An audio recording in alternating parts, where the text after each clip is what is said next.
वज़ीर-ए-आज़म शहबाज शरीफ से वज़ीर-ए-आला पंजाब मरीम नवाज की मुलाकात। पंजाब में जारी मंसूबों के हवाले से ब्रीफिंग। वज़ीर-ए-आज़म ने वज़ीर-ए-आला पंजाब मरीम नवाज को बेहतरीन कारकर्दगी पर सराहा।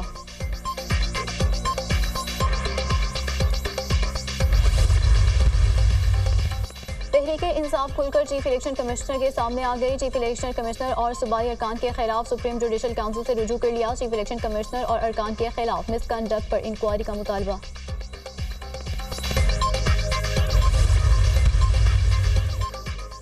बानी पीटीआई बात करने के लिए आगे बढ़े। तमाम मसाइल का हल डायलॉग है, लड़ाइयों से कोई मसला हल नहीं हुआ है। पीपल्स पार्टी के मरकजी रहनुमा खुर्शीद शाह की दुनिया न्यूज से गुफ्तगू।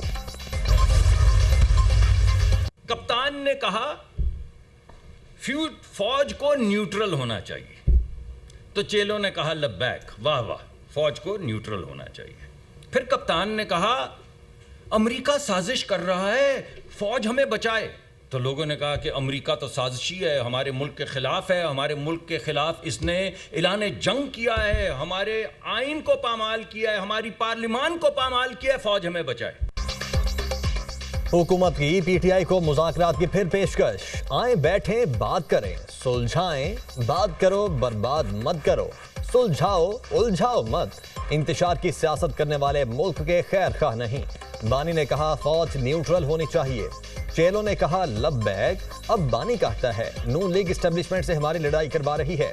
कप्तान ने कहा कब्र तक पीछा करेंगे, फिर नौबई हो गया। ये दीवाने हैं, पागल हैं या बहरूप ये, हमें हटाना है तो हटा दें।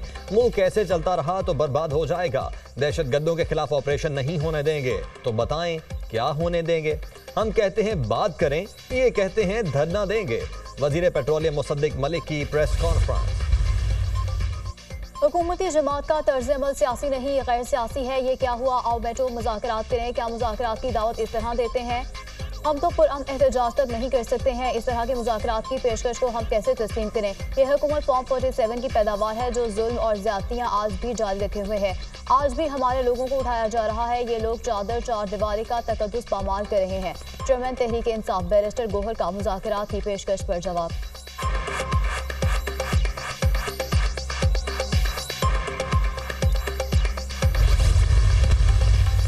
विभाग से अपना हक लेकर रहेंगे। इदारों से दरखास्त है न्यूट्रल हो जाएं। लोग समझते हैं इनको लाने वाले इदारे हैं।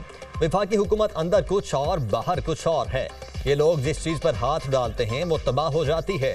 हमने कभी इक्तदार के लिए सियासत नहीं की। जो पॉलिसी बनी है उस पर अमल दरामद होगा। मुल्क के मुआशी हालात ठीक नहीं, दहशतगर्दी में इजाफा हुआ है। वजीर आला खैबर पख्तूनख्वा अली अमीन गंडापुर की media talk.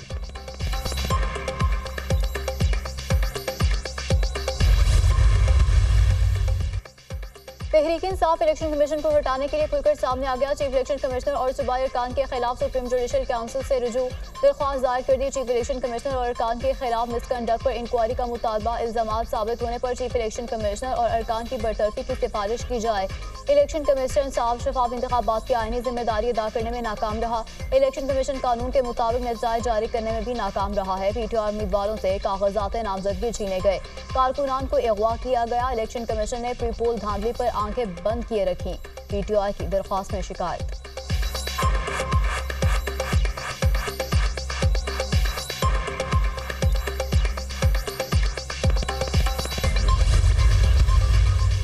Election commission Tehreek Insaf और बानी के खिलाफ पार्टी बन चुका है। चीफ इलेक्शन कमिश्नर और अरकान ने बार बार आइन की खिलाफ वर्जी की।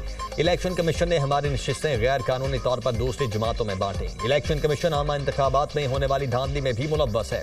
रहनुमा तहरीक इंसाफ बैरिस्टर अली जफर की मीडिया से गुफ्तगू।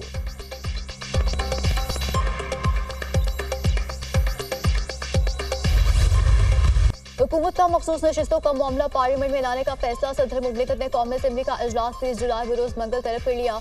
अदालती फैसले पर पार्लियामेंट में बहस होगी। कौमी असम्बली इजलास में अदालती फैसले के खिलाफ करारदाद मंजूर कराई जाएगी। एवाज में पार्लियामान की बालादस्ती और खुद मुखालिफ से मुतालिक बहस होगी। अहम कानून साजी का भी इम्कान।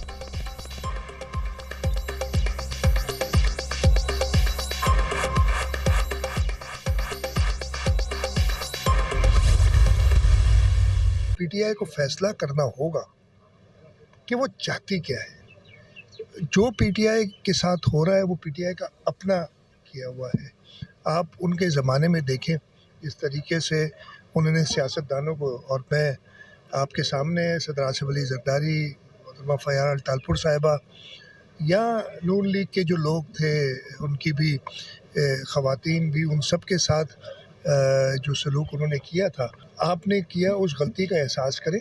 और यही कहा है ना उनसे कि गलती का एहसास करें और आगे चलने की बात करें। तहरीक इंसाफ को फैसला करना होगा वो चाहती क्या है। जो पीटीआई के साथ हो रहा है वो पीटीआई का अपना किया हुआ है। पीटीआई दौर में सियासतदानों से इंतकामी कार्रवाइयां सबके सामने हैं। आसिफ जरदारी, फरियाल तालपुर और दीगर खवातीन से सलूक सब ने देखा। तहरीक इंसाफ अपनी गलतियों का एहसास करे और आगे चलने की बात करे। पीटीआई कभी कहती है एस्टेब्लिशमेंट से बात नहीं करनी, कभी कहती है सिर्फ बात ही एस्टेब्लिशमेंट से करनी है। पीटीआई को अपनी लाइन क्लियर करना पड़ेगी। तहरीक इंसाफ को खुद को सियासी जमात साबित करना होगा। मखसूस नशिस्तों के केस में पीटीआई फरीक नहीं थी, फिर भी रिलीफ दिया गया। वजीर आला सिंध मुराद अली शाह की media talk.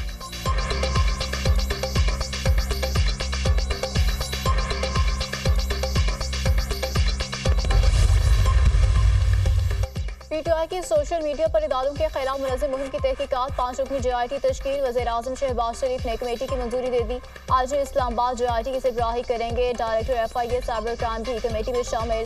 Director CTW DIG investigation और CTD के SSP कमेटी के मेंबर होंगे।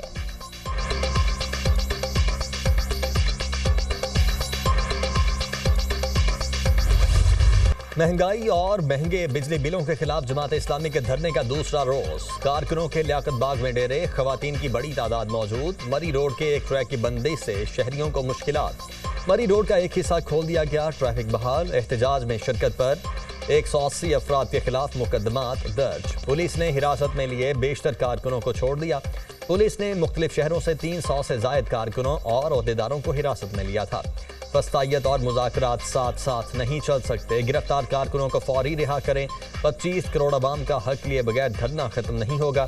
IPPs हमारा खून निचोड़ रहे हैं। हुकूमत संजीदा है तो रिलीफ देना होगा। मुतालबा तस्लीम न हुए तो धरना पूरे पाकिस्तान में फैल सकता है। धरना तारीखी इनकलाब लेकर आएगा। धरने का रुख किसी दूसरी तरफ भी हो सकता है। कल मरी रोड पर तारीखी जलसा होगा। अमीर जमात इस्लामी हाफिज नईमुर रहमान का शुराका से खिताब।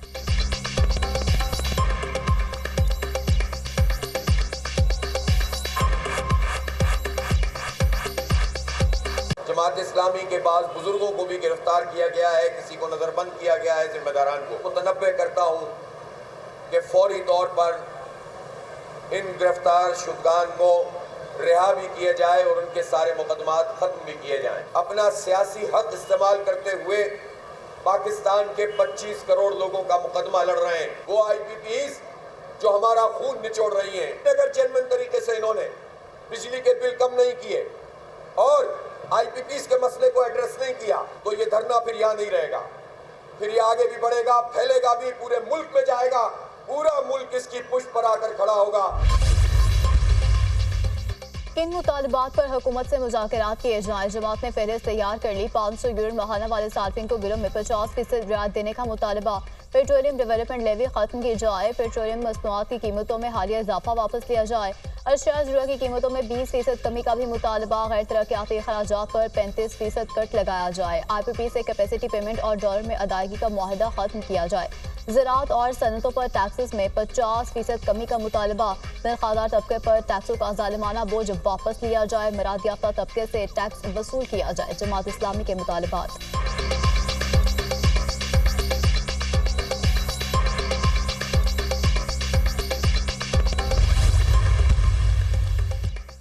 वज़ीर दाखिला मोहसिन नकवी के लियाकत बलोच से राबते की अंदरूनी कहानी। मोहसिन नकवी ने जमात इस्लामी की क़यादत को मुज़ाकरात पर आमादा किया। हुकूमती कमेटी पर जमात इस्लामी ने तहफ़्फ़ुज़ात का इजहार किया। कमेटी में दाखिला से मुतल्लिका वज़ीर है, ना तवानाई से मुतल्लिक। जमात इस्लामी का तवानाई का वज़ीर कमेटी में शामिल करने का मुतालबा। हमारा बड़ा मुतालबा IPPs से मुतल्लिक है, जिस पर फैसला वज़ीर तवानाई ही ले सकता है। पंजाब में हमारे 1150 से जायद कारकुन गिरफ्तार हैं। तमाम कारकुनों को रिहा किया जाए। जमात इस्लामी का मुतालबा। हुकूमत की जानिब से राबते के लिए जमात इस्लामी ने लियाकत बलोच को फोकल पर्सन बना दिया।